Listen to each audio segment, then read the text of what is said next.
यार वैभव सूर्यवंशी ने धीरज भाई बोला है कि वो आरसीबी के फैन थे पहले और हार्डकोर विराट कोहली फैन है वो। जब उन्होंने मेरे कंधे पर हाथ रखा और बात करी तो एक सपने जैसा लगा मुझे। और उन्होंने बोला कि भाई जब वो बात कर रहे थे तो ऐसा लग रहा था कि भाई कि नॉर्मल मतलब मेरा कोई दोस्त है, मेरा कोई वेल विशर जो मुझे जानता है। भाई आरसीबी के पास होता वैभव तो क्या हो जाता, ये टीम तो ऑलरेडी अभी दे देते हम टाइटल की, ले जाओ भाई। विराट कोहली और आरसीबी के हार्डकोर फैन है वैभव सूर्यवंशी।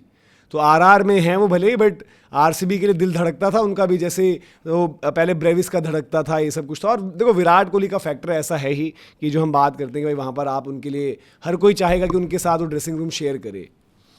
तो आप अगर मिल जाते हैं आपको वैभव सूर्यवंशी, वो तो मिल क्या जाता है। आई थिंक मैं जितने मैक्सिमम आप प्लेयर्स को आईपीएल उठाऊँ, हर किसी का चाहिए, अभिषेक का भी था कि आरसीबी से खेलना चाहता है, हर किसी का स्टार्ट वही होता है। बट प्रॉब्लम वही है ना कि यार अब नहीं हो पाता। खैर वो बात अलग है। आई थिंक वो उनके साथ इंटरव्यू उन्होंने बोला, राजस्थान रॉयल्स का इंटरव्यू, और बैठ के बात करते उन्होंने मतलब बड़ा जो उनका तरीका था ना, जब विराट वाले पॉइंट पे बात करते उन्होंने बोला जब विराट ने मेरे कंधे पे हाथ रखा ना, it's a dream come true type का था। अपने किंग भाई आए मुझसे बात की, मैं देख रहा हूँ किंग भाई ने सीधे तुरंत, हम तो बात हमारे बाद उन्होंने शायद सवाल भेजा, वो कह रहे हैं कि वैभव ने यही जो हमने बताया कहा, वो कह रहे हैं कि नीली पीली गुलाबी फ्रेंचाइजी का जो है क्या सपना है, उनको आरसीबी ज्वाइन करना चाहिए और आरसीबी ज्वाइन करके विराट भैया से सीखें।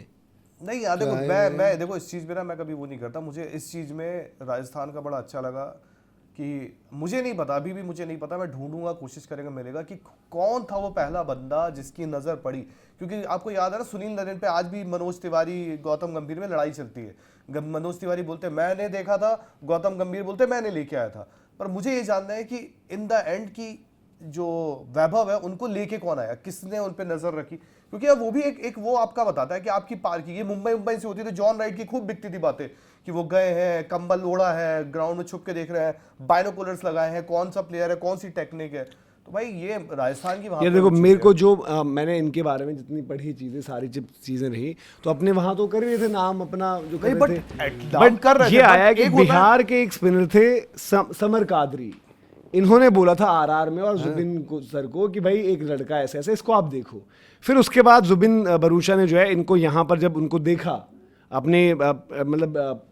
ट्रायल्स पर कह लो या प्रैक्टिस पे जब देखा, तो उन्होंने कहा कि भाई उन्होंने बताया, आई थिंक यस्मिन क्रिक इन्फो ने पूरा क्रिकेट मंथली जो आर्टिकल उन पर डाला था, तो वो बॉल स्विंग अवे हो रहा था, तो जुबिन भरूचा कह रहा है कि मैंने एक्सपेक्ट किया बॉल खेलेगा और आउट हो जाएगा, उसने उस बॉल पर हिट मार दी। फिर उसने बोला कि उन्होंने बोला कि भाई बाकी जो बंदे थे, चाहे वहाँ पर बच्चे थे या जो भी रहे होंगे अलग अलग एज ग्रुप के, तो उन्होंने कहा कि बाकियों को ऑकवर्ड ना लगे, उन्होंने बाकियों को सबको भेजा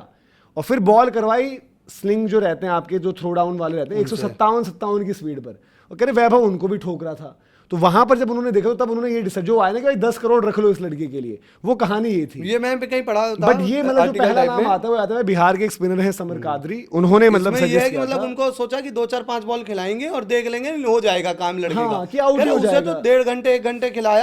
उसको खिलाकर फिर उन्होंने बाकियों को भेजा कि भाई बाकियों को अजीब ना लगे, उसको फिर बोला कि इसको डालो स्लिंग से 150 55 57, उन्होंने उसको भी ठोका वहां। फिर बाकी जो है उनके अलग अलग जो कोचेज रहे, अशोक कुमार जो एज ग्रुप के रहे, तो उन्होंने बोला कि वो छोटे ही थे, अब एज ग्रुप में एज से भी छोटे थे, तो उन्होंने बोला कि खेलने का क्या है, तो उन्होंने कि सर का आप खिला तो हम जितवाएंगे। तो उन्होंने बोला कि मतलब बिहार से तो सारी टीम मजबूत होती थी, उन मैचेस में भी मतलब कभी हरियाणा कभी कुछ, उन्होंने अपनी टीम को अपने दम पर जो है मिक्स में रखा। तो ये उसका टैलेंट पहले से धीरे धीरे पता चलने लगा था। फिर वहाँ पर शायद मेरे ख्याल से अकेडमी जो थी वहाँ पर मनीष कुमार ओझा शायद वहाँ पर हैं, जिनकी अकेडमी में पहली बार तो 100 किलोमीटर वो ड्राइव करके, उनकी फैमिली नेट बॉलर भी साथ में ले आती थी कि भैया थक जाओगे तो आप इनसे बॉल डलवाना। तो मतलब आई थिंक सबसे ज्यादा क्रेडिट उनके पिताजी को ही जाता है भाई, क्योंकि उन्होंने वो आइडेंटिफाई कर लिया कि लड़का, उन्होंने बोला ना कल भी कि अगर हम सोचते थे 50 मारेगा तो ये 100 मार देता था। तो आपने राइट टाइम पर आइडेंटिफाई कर लिया कि भाई कि ये लड़के में कोई चीज अलग है, तो इसको हमें और ज्यादा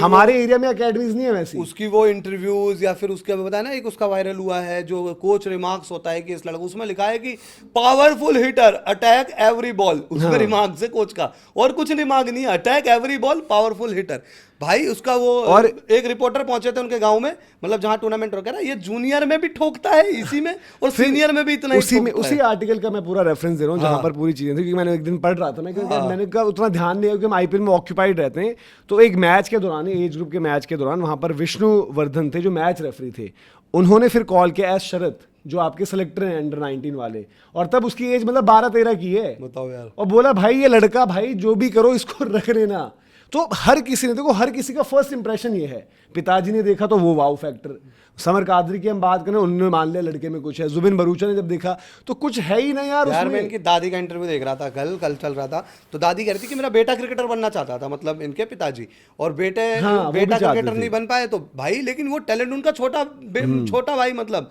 वो भी क्रिकेट खेलता है, कह रहा वो भी मारता है भाई, वो भी कह रहा, उससे पूछ रहे कि क्या पसंद करते हो, कह रहा छक्का चौका मारना पसंद करते हो, और छोटा भाई क्रिकेट खेलता है अभी। मेरे को जितना याद है वैभव का, मैं सच बता रहा हूँ, जब हम वहाँ स्पोर्ट्स तक में थे, मेरे को अचानक याद है, आई थिंक व्हाट्सएप पर इनकी आधार कार्ड सर्कुलेट हुई थी सबसे पहले, इनके हाँ, जो ये खबरों में आई थी, हाँ। तो इनके आधार कार्ड सर्कुलेट होने शुरू हुई 2011 का, आई थिंक इनका जन्म दिखा रहे थे, तो वो पहले विवाद बना। मेरे को लगा यार कि देखो भाई किसी को पता नहीं होता यार, ये हुआ है, लड़का अच्छा होगा, खेल गया, ये वो, ऊपर से बिहार फिर उस तरीके से बनाया भी नहीं जाता ना माहौल बिहार का, नए सीरियसली लेते हो। पर पिछले साल आईपीएल में यार सबने कहा ये कुछ नहीं हुआ, वो भाई वो सैल्यूट है यार, उस बिहार की धरती को सैल्यूट है, उस बिहार को, उस पूरे भारत को सैल्यूट है भाई, ऐसा टैलेंट हमारे यहाँ पर पैदा हुआ। और मैं तो चाह रहा हूँ इसकी वजह से ना भाई, बिहार में बहुत टैलेंट है लिटरली, हम तो भाई उस बॉर्डर एरिया से संबंध रखते हैं ना, मतलब बलिया के पास में फिर बिहार ही लगता है, तो हमारे वहाँ गाँव में ना बचपन में टूर्नामेंट होते थे और बिहार की टीम आती थी भाई, वहाँ टेनिस बॉल टूर्नामेंट बहुत होते थे, क्या क्रिकेट खेलते थे वहाँ पे, पता ही क्या होता था टूर्नामेंट में ना, नाम रख दिया जाता था, जैसे मैं प्लेयर हूँ ना, मैंने अपना नाम हटवा के पोलार्ड नाम रखवा लिया, और लिटरली पोलार्ड की तरह छक्के मारते थे बंदे। बिहार में वास्तव में टैलेंट है भाई, ये बिहार के क्रिकेट को बनाए। और जो अभी इनके सीएम साहब थे, जो नए सीएम बने हैं, आई थिंक सम्राट चौधरी, वो करते कि बिहार की आईपीएल टीम, चलो वो एक अलग बात है, ऐसा नहीं होता, पर भाई वो लिटरली यहाँ से कंसर्न लेकर बिहार के क्रिकेट को संवारे, आपके स्टेट को ग्रोथ करने के लिए बहुत बड़ी डेवलपमेंट दे देगा क्रिकेट, बिहार को अलग मुकाम पर पहुंचाएगा क्रिकेट। आप बनाओ ना क्रिकेट यार, बिहार की क्रिकेट बढ़ाओ। भाई देखो बिहार आज मतलब जो भी कह लो आप, उनका ये भी आया था कि जो आई थिंक ओझा जी की एकेडमी में जहाँ पर वो थे, उन्होंने बोला वहाँ कि जो चीज़ें रहती थी, बाय द वे इसी बीच आई थिंक मानव सुतार को पहला विकेट मिल गया इंटरनेशनल में, तो मुबारक को सिराज और राहुल के बीच में कंफ्यूजन थी, कैच ले ली उन्होंने, मलिक ने 3 बॉल उनकी बॉल बाहर निकल रहा था, पेशेंस खो बैठे और उसके बाद बोला कि यार